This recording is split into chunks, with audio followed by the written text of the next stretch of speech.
Welcome to Eagle Health. నేను మీ oncologist doctor Vijay Karan Reddy, టరీట్ హాస్పిటల్స్, గచ్చిబౌలి, హైదరాబాద్.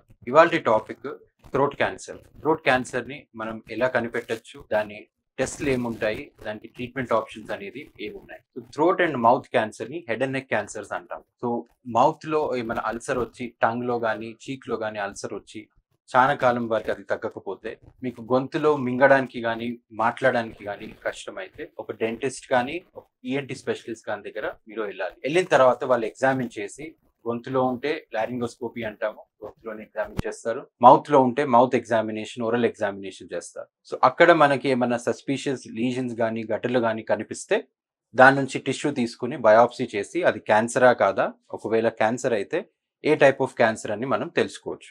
మౌత్ లో థ్రోట్ లో వచ్చేది మోస్ట్ కామన్ అనేది స్క్వామస్ సెల్ కార్సినోమా అంటాం. That is 90 to 95% of the cases squamous cell కార్సినోమానే ఉంటాయి. వేరే క్యాన్సర్ లో లాగా దీంట్లో కూడా స్టేజ్ బట్టి మనకి ట్రీట్మెంట్ ఉంటుంది. ఫర్ ఎగ్జాంపుల్, ఇప్పుడు మౌత్ లో ఉంటే మౌత్ క్యాన్సర్ కి మోస్ట్ ఇంపార్టెంట్ ఓన్లీ ట్రీట్మెంట్ అనేది సర్జరీ. సర్జరీ చేసిన తర్వాత అంటే టంగ్ లో ఉన్న లీజన్ ని ఆపరేట్ చేసి ఆ పార్ట్ ని తీస్తారు, పూర్తి టంగ్ తీయరు.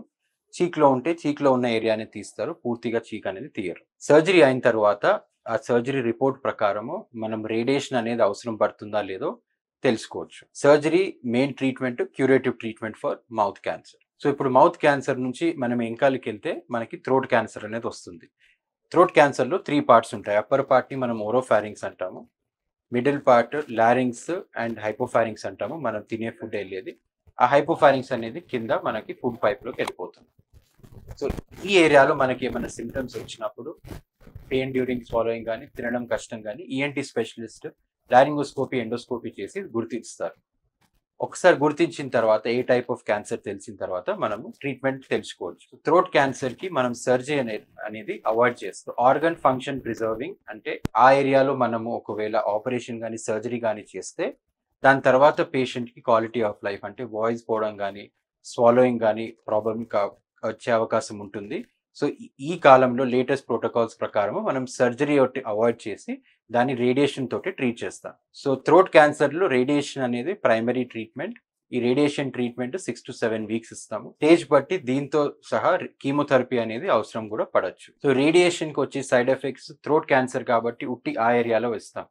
సో కంపారిటివ్లీ బ్రెస్ట్ క్యాన్సర్ కానీ గర్భసంచి కానీ కంపేర్ చేస్తే రేడియేషన్ థ్రోట్ క్యాన్సర్కి ఇచ్చినప్పుడు సైడ్ ఎఫెక్ట్స్ కొంచెం ఎక్కువ ఉంటాయి. ఎందుకంటే ఈ ఏరియా మనకు చాలా సెన్సిటివ్ ఏరియా కాబట్టి మనం తినేది కానీ స్మెల్ చేసేది కానీ మింగేది కానీ ఈ ఏరియాలోనే ఉంటుంది. సో ఇవన్నీ ప్రాబ్లమ్స్ కావచ్చు. సో రేడియేషన్ ఇచ్చేటప్పుడు ఫస్ట్ 1 to 2 వీక్స్ మీకు ఏమి ఇష్యూస్ ఉండవు.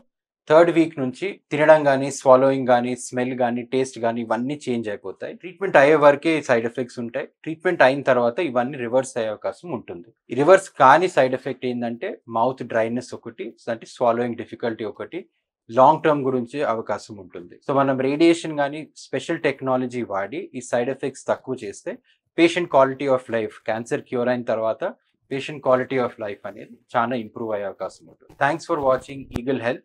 మీకు ఏమైనా క్వశ్చన్స్ ఉంటే ప్లీజ్ కమెంట్ సెక్షన్లో వేయండి, మేము వీలైనంత వరకు త్వరలో రెస్పాండ్ అవుతాం. Like and subscribe Eagle Media Works.